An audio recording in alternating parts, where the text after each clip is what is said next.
શું હાલચાલ છે મિત્રો? ચાલો જાણીએ ગુજરાતના 25 મહત્વના સમાચારો. સૌ પ્રથમ વાત કરીએ તો ચોમાસાની સ્થિતિ અને વરસાદની સિસ્ટમ. રાજ્યમાં ચોમાસું સક્રિય છે.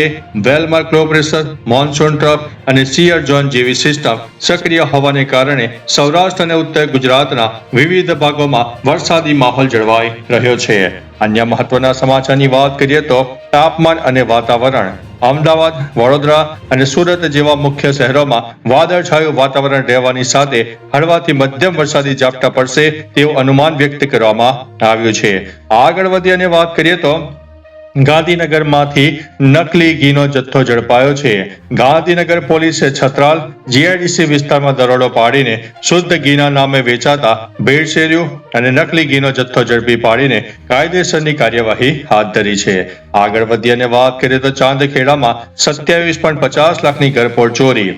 અમદાવાદના ચાંદખેડા વિસ્તારમાં એક ફ્લેટમાંથી 27.50 લાખની મત્તાની ચોરી થતા પોલીસે ઘરમાં કામ કરતા નોકર અને તેના સાગરીત સામે ગુનો નોંધીને તેમની શોધખોળ શરૂ કરી છે. આગળ વધી અને વાત કરીએ તો અમદાવાદ મેટ્રો ફેઝ 2 ઝડપી કામગીરી. અમદાવાદ અને ગાંધીનગર વચ્ચે મેટ્રો કનેક્ટિવિટી વધારે સુચારુ બનાવવા માટે નિર્માણાધીન સ્ટેશનોની કામગીરીને આખરી તબક્કામાં પહોંચી ગઈ છે. અન્ય મહત્વના સમાચારની વાત કરીએ તો જીઈઆરસી દ્વારા રિન્યુએબલ એનર્જી નિયમો. ગુજરાત વિદ્યુત નિયંત્રણ આયોગ દ્વારા સોલાર અને વિન્ડ પાવર પ્રોજેક્ટ માટે સુધારાત્મક નવા માર્ગદર્શિકા નિયમો જારી કરવામાં આવ્યા છે. અન્ય મહત્વના સમાચારની વાત કરીએ તો કચ્છમાં સફેદ રણ પ્રવાસન સિઝનની તૈયારીઓ.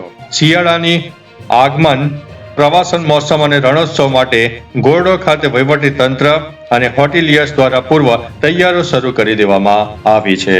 અન્ય મહત્વના સમાચારની વાત કરીએ તો રાજકોટ વિજ્ઞાન સંગ્રહાલયમાં નવું ગેલેરી આકર્ષણ.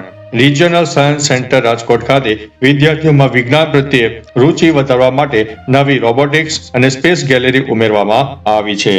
આગળ વધી અને વાત કરીએ તો સુરત કાપડ ઉદ્યોગમાં સોલાર એનર્જીનો વપરાશ. પ્રોસેસિંગ હાઉસ અને ટેક્સટાઇલ યુનિટોમાં વીજ ખર્ચ ઘટાડવા માટે ગ્રીન એનર્જી અને સોલાર પેનલનો વપરાશ વધારવાની પહેલ કરવામાં આવી છે.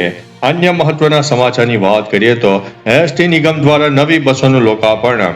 રાજ્યના અંતરિયાળ ગ્રામીણ વિસ્તારોની કનેક્ટિવિટી સુધારવા માટે એસટી નિગમ દ્વારા નવી એક્સપ્રેસ બસો રૂટ પર મૂકવાનો નિર્ણય લેવામાં આવ્યો છે.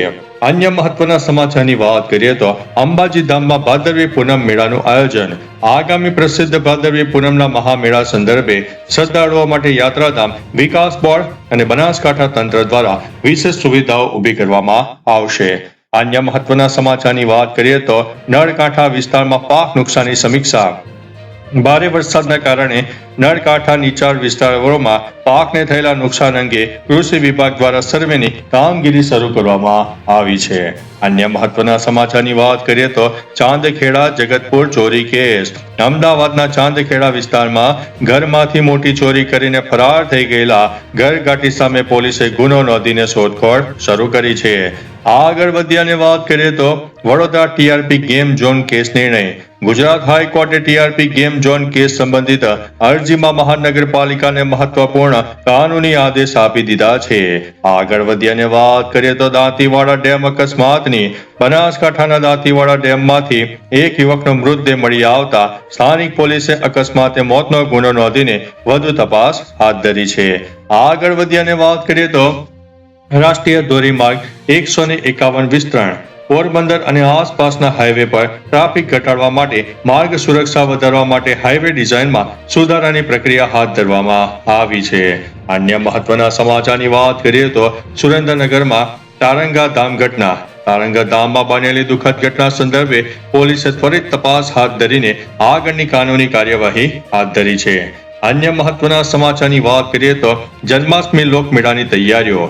પોરબંદર સહિત સૌરાષ્ટ્રના વિવિધ શહેરોમાં આગામી જન્માષ્ટમીના પરંપરાગત લોકમેળા માટે તંત્ર દ્વારા તૈયારીઓ શરૂ કરવામાં આવી છે. આગળ વધીશું અને વાત કરીશું પાલીતાણા ગારિયાદર માર્ગ સમારકામ. ચોમાસામાં રોડ રસ્તા બિસ્માર બનતા વાહન ચાલકોની સુવિધા માટે માર્ગ અને મકાન વિભાગ દ્વારા સમારકામ કામગીરી ઝડપી બનાવવામાં આવી છે. આગળ વધીએ અને વાત કરીએ તો ડેન્ગ્યુ અને મચ્છરજન્ય રોગો સામે ઝુંબેશ. અમદાવાદમાં ચોમાસા દરમિયાન રોગચાળો અટકાવવા માટે બાંધકામ સાઇટો પર કોર્પોરેશન દ્વારા સરપ્રાઇઝ ચેકિંગ હાથ ધરવામાં આવ્યું છે. આગળ વધીશું અને વાત કરીશું શિક્ષક ભરતી કેલેન્ડર. આગામી 5 વર્ષ માટે શિક્ષક ભરતી કેલેન્ડર જાહેર થતા પીટીસી કોલેજોમાં પ્રવેશ માટે ભારે ધસારો જોવા મળ્યો છે. અન્ય મહત્વના સમાચારની વાત કરીએ તો એએમસી પ્લોટોની હાઈટેક સુરક્ષા. અમદાવાદ મ્યુનિસિપલ કોર્પોરેશન પોતાના કિંમતી પ્લોટોને ગેરકાયદેસર દબાણથી બચાવવા માટે એરપોર્ટ જેવી ડિજિટલ સુરક્ષા સિસ્ટમ લાગુ કરશે. અન્ય મહત્વના સમાચારની વાત કરીએ તો વરસાદી સ્થિતિ અને ડેમ એલર્ટ.